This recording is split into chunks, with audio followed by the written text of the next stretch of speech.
Hello and welcome to Bible 308. This is the Book of Acts Online, and in this video I'll be going over the syllabus and covering some of the things you need to know to successfully pass this class. So let's begin with the class description. This is a study of the Book of Acts. We're going to go through every chapter of the Book of Acts. You'll be able to read through the entire book, hopefully once, probably several times in certain sections before we're done. We'll be pointing out some historical and theological and missiological perspectives as we go. I've arranged for this class to be almost textbook free. I'm going to use as the textbook the notes in the ESV Study Bible on the Book of Acts. So if you have an ESV Study Bible hanging around since your freshman year, you're in luck. You don't need to buy another textbook, and I understand there are a lot of those floating around so you can use them. We also will be using articles from the Lexham Bible Dictionary, which is a free resource available with the Logos Bible software. You have a link in the content of the Blackboard website for this class to download that, and you'll be able to use articles for that for your short papers. And then since we now live in the dispensation of Perlego, you'll be able to use resources from Perlego. I've gathered some of those into a workspace. I think they call it a bookshelf now, that you'll be using for your papers. So hopefully you won't have to spend any money to buy any textbooks. Here are the course outcomes. I won't read through these, but you will notice as we go through the material that this sort of conforms to my personality. I really like cultural background material. And as we go through the Book of Acts, I will be highlighting Second Temple period Judaism, early Judaism, and how that interacts with especially the first 7 chapters of Acts, but also the Greco-Roman world, as Paul starts to plant churches in Asia Minor and Europe. So I do want you to become familiar with the tools of scholarship, which is why we're having you use academic commentaries and peer-reviewed journal articles for your papers. Course methods. A lot of reading in the course. I want you to read the Book of Acts, a crazy idea to read the Bible in a Bible class. To encourage you to do this, I have an online quiz for each chapter of the Book of Acts, although I have combined a few of them together. So I think there's 25 in all, so some of the chapters are shorter or repeat some of the material. So you will read a chapter along with the Pole Hill notes in the ESV Study Bible, and then you can take the online quiz. These quizzes are available right now. The entire semester's worth of quizzes are available to you. There is a schedule, which I'll talk about in a moment, that has the dates they are due. On the day they are due, they will disappear. So you can take them early. Take the whole semester this weekend if you'd like, but you cannot take them late, so they will not reopen for any reason. The second sort of assessment on your reading are blog responses. Now, I don't call these blog posts, I call these blog responses because I have prepared, I don't know, probably 100 blog posts or more on the Book of Acts, and I actually have a plan to add some in the next couple of weeks for chapters 6 through 9, because they're a little thin in that section. But these are things that I have written. They interact with the culture and the background. These are sort of like substitute lectures for you. And I'm asking you to respond to me using your reading in Pole Hill, not necessarily to other students. You're probably aware that responses to other students are pretty, well, terrible, and I don't particularly care for them. So I'm looking for you to respond to the original post that I make using the resources that I require. There is a rubric in the syllabus. I think it's actually the last 2 pages of the syllabus that describe what I'm looking for in a blog response. So here's the schedule. In the syllabus, you can download the PDF file, print this just like you were in a real class. Or a live class. I guess this is a real class, but this is the schedule we'll be working from. All these dates are already plugged into Blackboard. I made sure, I tried to make sure that all of the dates are accurate. I'm sure there's at some point I've put, 2029 instead of 2025. Who knows? But hopefully this will all be accurate as we go through the semester, and I'll make adjustments if we need to. So classes start on January 13th, which is today, which is why you're listening to this video very attentively. But the week 1 closes on January 20th. So everything in this course is due on Monday night, 11:59 p.m., and that is Blackboard time. So if you happen to be in Wisconsin, you are different time zone. So you need to turn in your assignments at 11 o'clock. If you don't understand time zones by now, this is a problem. So if you happen to be in Michigan and your Little Ben alarm clock on your desk says that it is 11:58 and you go to turn in your papers, but Blackboard thinks midnight, Blackboard trumps. So Blackboard time is what matters. Don't wait to the very last minute.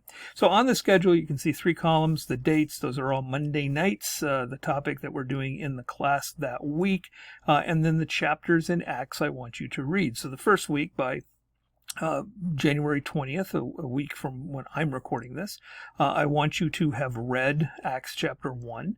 And then after reading Acts chapter 1, you can take the online quiz. There's a folder full of these quizzes in Blackboard. Take that quiz. Once you start the quiz, you can't stop it, but you can have your Bible open, so this is not a problem. Please just don't Google stuff. That's going to end up madness. Google's gotten very bad at finding things lately. But if you've read the chapter, these will be fairly easy quizzes. In fact, I do ask you, did you do the reading for this week? And you get, I think it's a quarter of the points just for doing that, which is very generous of me. Then after you've done the reading, you also need to prepare 2 blog posts. Now I have a file in Blackboard called Blog Posts for the Book of Acts 2025, where I have collected all of the posts for the week ending on January 20th. And you need to choose 2 of those. And you go to the blog post, click on it. It will open up. This is all my personal blog. It will open up readingacts.com. Read the original post, and then compose. I would compose it in Word, looking for between 200 and 250 words. If you compose it in Word, you get the writing tools, so you're not, posting like you texted it with your feet or something. And then copy and paste that into the WordPress response box. If you've never used a WordPress blog before, which is possible, some of you have not, you may need to create an account just to make it easier for you the next week. You just sign in or keep yourself logged in probably. I think you can do it with a Facebook or Twitter account if you're one of those people, but make a WordPress account. You should have no problem.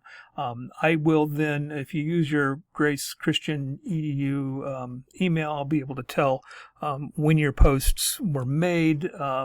If you use your Gmail account that you made up when you were in junior high school, I may have no idea who you are, and I may ask, who's booboo-kitty42@gmail.com just to try to figure out who you are. So usually, almost everybody uses their Grace accounts. You'll notice week 2, this is January 27th, there are 2 chapters due. So in the regular on-site class, I do chapter 2 and chapter 3, just some lectures on each of those. So you're doing chapters 2 and 3, 2 separate quizzes. So again, don't wait till the last minute to take the quiz, because you may not have time to get them both done if you wait till 11:50 to start it. And then you have to do 2 blog posts on Acts chapter 2 and 3. So forth. I didn't repeat that information as the semester goes by. You'll also notice that the papers, which I'll talk about in a moment, you see the due dates for those. Everything is due on Monday night, so you need to be a little bit proactive. Get your quizzes done for chapter 4, get your quiz done for chapter 5, but then also write the paper for the prompt 1 by February 3rd, which seems like a long time in the future, but it's not. So this should be fairly self-explanatory. For those lucky of you who have taken my classes before, you will notice this looks exactly like the Gospels class or whatever the last class you took from me was. There are 5 assignments, or what I'm calling assignments or short papers. The syllabus has the details of that. I'll show you that in a second, like right now. On the page where I have all the assignments. Point 1 on this page is the quizzes and blog posts, which I just talked about.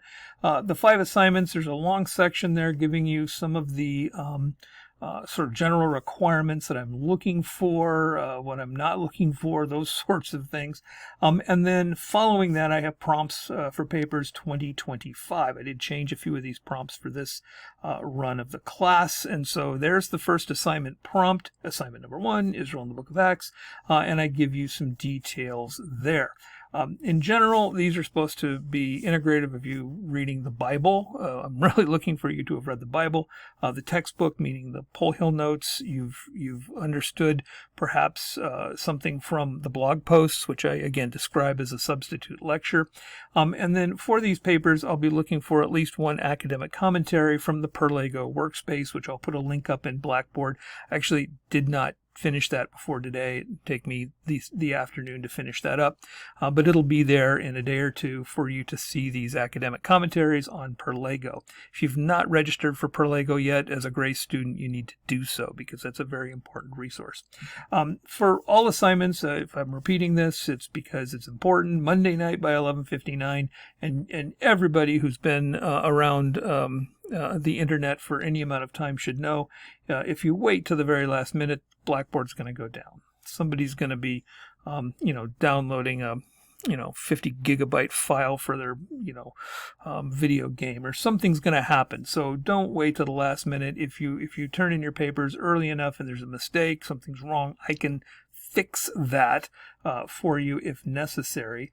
I have all of the papers set for multiple uploads. So if you've uploaded it, and I don't know why there's always somebody in the class that uploads their paper and then they proofread it and find one minor mistake and then they re-upload it again. So I've seen students do 3 or 4 paper uploads. Some people, I left off my works cited, so they upload it again. I'm only going to read the last one. So the last one that is posted is the one that I will read. The others are by default ignored, but you can post, I don't know, 9. It says unlimited. Don't take that as a challenge.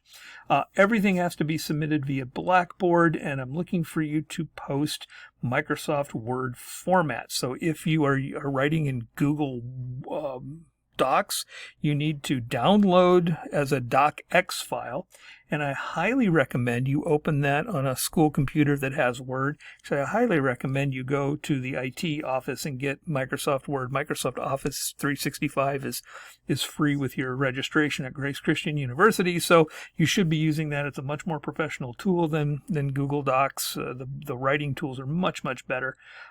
Please don't upload a PDF. 9 times out of 10 people upload PDFs because they cheated.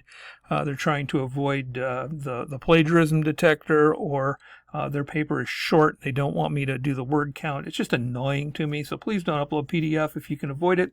No pages, no things that Blackboard can only handle Word or PDF files, and don't upload intentionally a corrupt file. So here's the late work policy, and I'll repeat this again before we're done. Anything that comes in after 11:59 p.m. on the date due is going to be minus 10% for whatever reason. If you're 5 minutes late, minus 10%. If you upload a corrupt file, minus 10%. If you upload a Pages file, or you upload something I can't read, it's 10% off. Whatever the reason, you get 10% off. The slot will remain open for 48 hours. So you get 10% off. You get 2 days more to work on it. This gives you a couple more days. By Wednesday night at 11:59, the slot disappears and you may not turn it in. Please don't send it to me in email and say, please take this. You had your grace, and the 48 hours is the grace period. So minus 10% for any reason after 11:59 p.m. Please don't use AI. You know the skinny on that. Don't use the essay bots to randomize quotations. I know how that, sometimes these are just hilarious to read, but just write your papers yourself. I will give you zeros for AI or plagiarism. Don't plagiarize. You should know this by now, right? when you write your papers, you need to cite your sources. Duh. I have a long section in the syllabus on how to cite sources for this class, especially the Pole Hill Notes in the ESV Study Bible, the Lexham Bible Dictionary, how to cite the blog posts, how to cite some of the commentaries I've placed in the Perlego workspace for you. Perlego, I have noticed, is in some ways a wonderful tool in that it gives you access to just a wealth of books without actually having to go to the library, which I think is disappointing because the library is a pretty cool place. But Perlego has just horrible data corruption in its citation tool. So do not trust the citation tool in Perlego. Look at my syllabus first, and if I don't have an example of it there, you need to create the example yourself. Make sure, just don't copy and paste out of Perlego, or it's going to look horrible. Please don't use tons of block quotes. I don't count block quotes towards your word count. So, for example, you're writing a paper on Acts 13, and you say, Paul says in Acts 13, 1 through 22, quote, and then you paste from BibleHub.com, 23 verses from the Bible, and you think, hey, I'm almost done with my paper. No, you're not. I don't count that towards your word count, and excessive block quotes are simply padding out short papers, so please don't do that. Usually I prefer you to summarize a source, either the Bible or academic commentary, and then cite that. And I can, and by the way, I do say this in the syllabus, I'm saying it here, despite what APA 7 says, no matter when you use a source, if it's a quotation or a non-direct quotation, an allusion, I do want the page numbers. And so if you are using a resource that has page numbers, and many of the Perlego books do have page numbers, I require you to use them. And then you can see there the example of how to cite scripture simply. I don't want you to write out the book of Acts by the Apostle Luke, who wasn't an apostle, writing out the numbers. Oh, that's just padding out a short paper. I know what you're up to. So here's the prompt for the first paper. I won't go into the details on this, but notice that I ask several sort of sub-questions to sort of stimulate your thinking. This does not necessarily mean each sub-question becomes a paragraph in your short paper, but I'm just trying to, students can come at this question a whole bunch of different ways. And so I give you a few probing questions to try to get you thinking in that direction. Hopefully the blog posts as substitute lectures have helped you there as well. And then you'll notice I do have the warning there, and this is printed in the syllabus as well. You can only use the ESV Study Bible by Pole Hill, the commentary on that. Articles from the Lexham Bible Dictionary. I do give you an example of one in the syllabus. The Reading Acts blog as a substitute lecture. I've said that again. And then I am requiring at least one academic commentary from, and I do call it a workspace here. I noticed just recently that they changed that nomenclature to a bookshelf rather than a workspace. But I will put a link in the Blackboard site there for you to go to. I'll put maybe a dozen commentaries in there, and you can try a couple of different ones. And some are better, some are not as good. You may be attracted to one, attracted to another, but I'm looking for you to get into those academic commentaries even on that first paper. A couple other things I want to talk about. One is we do have a research paper in this class. I will do a video a bit later in the course that talks about some of those details, but I want to point out three things. One is that on February 24th, I think I have that date right, I'm asking you to turn in paper proposals. So you can write your paper on something within the world of the book of Acts, a passage in Acts, a location in Acts, a certain thing that happens in Acts. Maybe you want to do shipwrecks in the ancient world because there's a shipwreck in the book of Acts. Spoilers, sorry. All sorts of things you can do, and I do have some suggestions in the syllabus. On the 24th, I want you to turn in a paper proposal. There'll be a template on Blackboard for you to look at. I'm asking you to give me a topic, a thesis, maybe a paragraph or so telling me about what you think this paper might be about, maybe some questions you think you will answer during the course of writing that paper. But then I will ask you to find several things. One is a dictionary article, Bible dictionary article, so Lexham Bible Dictionary, Anchor Bible Dictionary, that is appropriate to your topic. So, for example, Paul preaching the gospel in Corinth. You will find the article on Corinth would make the most sense. I'll also ask you to find a commentary. This is super easy since I'm putting them all on Perlego for you, and cited properly. But then also an academic journal article that is on the topic of your paper. So, for example, if you decide to, write a paper on Paul and Corinth in Acts 18, you need to find a journal article through the academic databases, and I'll do a video coaching you on some of this. All you need to do for the proposal is find the article, cite it properly. In fact, students often find me 2-3 articles that they think are appropriate for their paper. I will then respond to you on that paper proposal, and I will say, hey, this is a great topic. I might say it's a great topic, but have you considered this aspect? Or I might say this is too big, narrow it down to this. Or I might say this is too narrow, you can't write 3,000 words on this, expand it to include that. And I might recommend that you read one article over another. Sometimes students come up with some just crazy articles that aren't actually really that germane to their topic. So I'll say, hey, read this one for paper number 3. Paper number 3, you take the journal article from your proposal that I have suggested to you, and then you read that article, and then you fairly summarize it and offer some critique, and that can become material that you edit, reuse, integrate with further research in your research paper. If you are wise, paper number 4 is to pick a location that Paul does ministry in, and then tell me everything you can find out about that location. So let's say you did pick Paul doing ministry in Corinth. You read a really good article on Paul doing ministry in Corinth, and then for the geography paper, paper number 4, you do a nice deep dive into the background of the city of Corinth in the 1st century.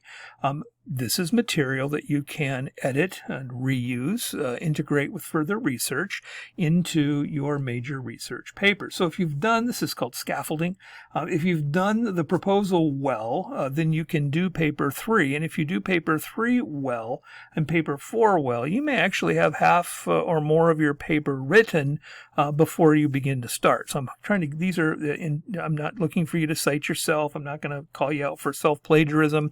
These are in some ways rough drafts for your major research paper, which is not due till later in April.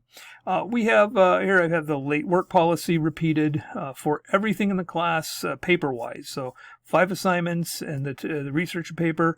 I'm asking you to turn it in on time, but anything after 11:59 p.m., it's 10% off. 48 hours, that slot will stay open. No questions asked. Just turn it in whenever. If you didn't get it in by midnight, just go to bed and wake up the next day and edit it and turn it in sometime on the next day. That's cool.